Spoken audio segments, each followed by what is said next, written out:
Jack Wetton-Steele for Founder Friday. Jack, tell me about your business, Dream.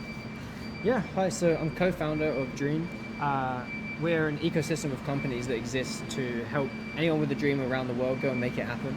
And so we believe anyone with that spark that like to be something more, deserves the opportunity and the network to go and make it happen. So, we create for-profit, for-good companies that exist to both inspire people around the world, but then also give them that help they need to go and get started.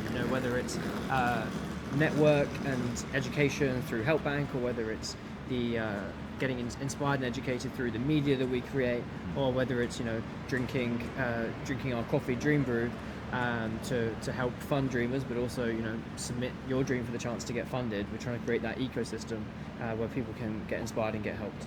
You've got one particular co-founder that's well known, Simon Squibb. Yep. Tell me a little bit about how you came into contact with Simon and became a co-founder.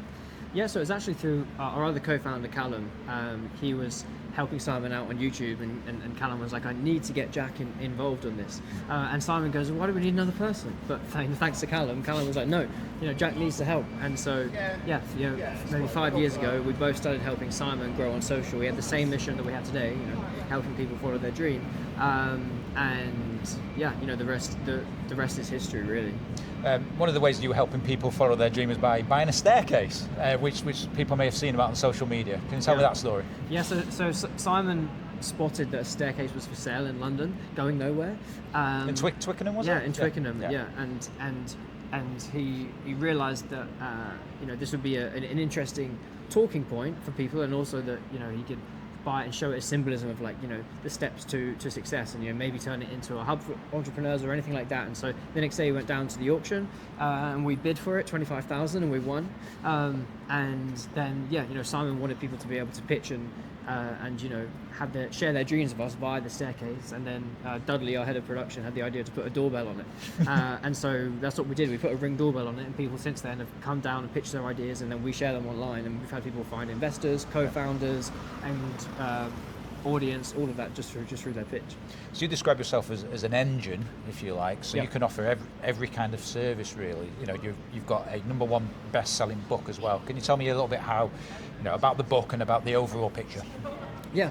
So we exist as that engine to inspire and help people at scale, and therefore the different businesses that we launch and products that we launch, it kind of exist to either help educate or inspire someone in a different area of their day-to-day life. And so the really nice thing about Simon's book, which is now Sunday Times #1 bestseller both in paperback and hardback, is it exists to be that that manual for people if you have a dream to go and make it happen, and also show it tells them about everything else that we have going on within our ecosystem as well, but really kind of distills that belief that they can go and make it happen. And with the reach that we have on social media, we're able to continually educate people about their dreams through asking people what their dream is, and then also creates that constant flow of people that are interested in either getting the book or signing up to Helpbnk for free to get help to grow their business as well.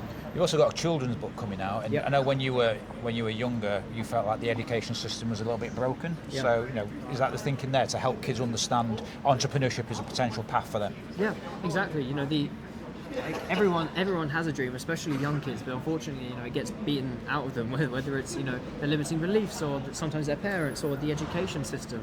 But people can do anything, and so the children's book is designed to keep that spark and fire alive in them that they all have, and to show them whatever their passion is, they can turn it into a business, or turn it into something sustainable that allows them A, to do good in the world, B, to be fulfilled, and C, in the future to monetize it. They don't have to go to university or get an apprenticeship if they don't want to. There is a third track if you want, which is starting your own thing.